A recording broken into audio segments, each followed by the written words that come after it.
Hello' guys, কি খবৰ? সকলোৱে আশা কৰোঁ সকলোৱে বহুত বেছি ভাল।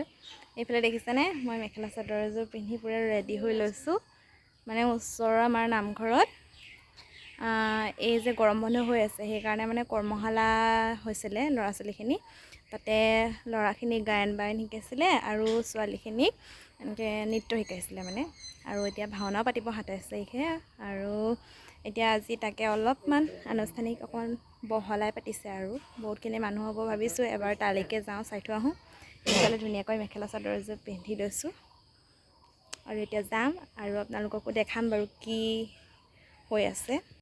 এইফালে খুৰীহঁতো আহিলে আৰু ময়ো ওলাই গ'লোঁ। ওচৰতে বাৰু নামঘৰ ভাগ, আৰু যিহেতু খুৰীহঁতে বগা চাদৰ পিন্ধি আহিলে, সেইকাৰণে ময়ো চাদৰখন চেঞ্জ কৰি ল'লোঁ। তাৰপিছতে এয়া দেখিছেনে আমাৰ হাঁহি, মানে নতুনকৈ ইউটিউবাৰ হ'লে এনেকুৱা হয়। এইফালে ভণ্টি, হাই হাই। এইফালে আমাৰ ৰাইজসকল বেছি দূৰ নহয় বাৰু। তাৰপিছতে নামঘৰত দেখুৱাবি আৰু। নামঘৰত দেখুৱাম দেই। এইফালে আমি নামঘৰ গৈ পালোঁগৈ, আৰু এই পদক্ষেপটো সঁচাকৈ সুন্দৰ পদক্ষেপ, কিয়নো উঠি অহা প্ৰজন্মখিনিয়ে এই সুবিধাখিনি লাভ কৰিব পাৰিছে, যিখিনি সুবিধা আমি সৰু হৈ থাকোঁতে নাপালোঁ। আৰু ইয়াৰ জৰিয়তে ল'ৰা ছোৱালীখিনি শাৰীৰিক আৰু মানসিক বিকাশো হৈছে, আৰু ল'ৰা ছোৱালীখিনিয়েও আজৰি সময়খিনি সদব্যৱহাৰো হৈছে। সঁচাকৈ এটা সুন্দৰ পদক্ষেপ। আৰু এইফালে আমাৰ অকণমানি কেইজনীক চাওকচোন, ইমান ধুনীয়াকৈ নৃত্য কৰিছে।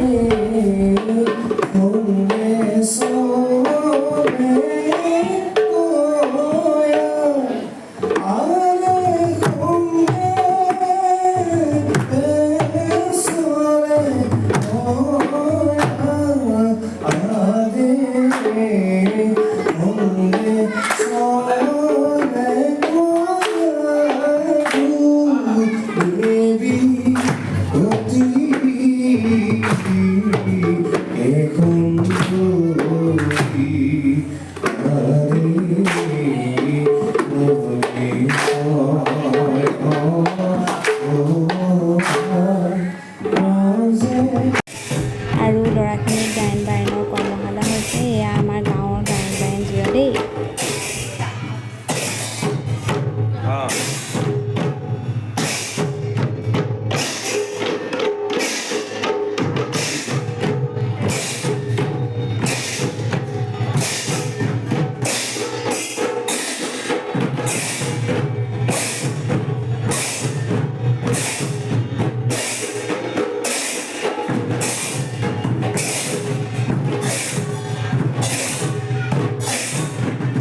আৰু এই অনুষ্ঠানটিলৈ সদৌ অসম ভাওনা সন্মিলনৰ মুখপাত্ৰ অমিতাভ বৰদলৈদেৱো আহিছিল। তেওঁ যথেষ্টখিনি মূল্যৱান কথা ক'লে, কিন্তু ভিডিঅ' কৰাহে নহ'ল। আৰু শেষত এই অনুষ্ঠানটোৰ ইমান এটা সুন্দৰ পদক্ষেপ লোৱাৰ বাবে এই অনুষ্ঠানটোৰ গুৰি ধৰোঁতা সকলোলৈকে মোৰ ফালৰ পৰা ধন্যবাদ থাকিল। আৰু এইফালে ঘৰ পাওঁহি মানে গধূলি হ'ল আৰু দেখিছেনে।